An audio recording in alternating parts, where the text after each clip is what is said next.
Üzünü məndən nihan etmək dilərsən,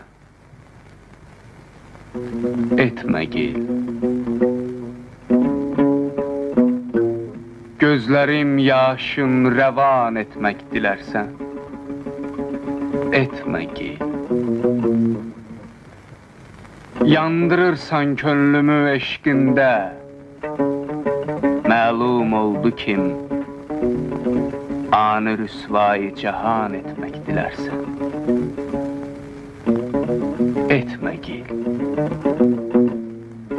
Çünki eşqin məskənidir könlümün viranəsi,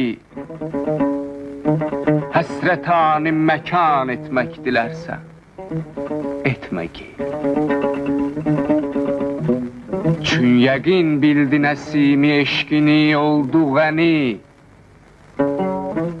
ol yəqini sən güman etmək dilərsən, etmə gil.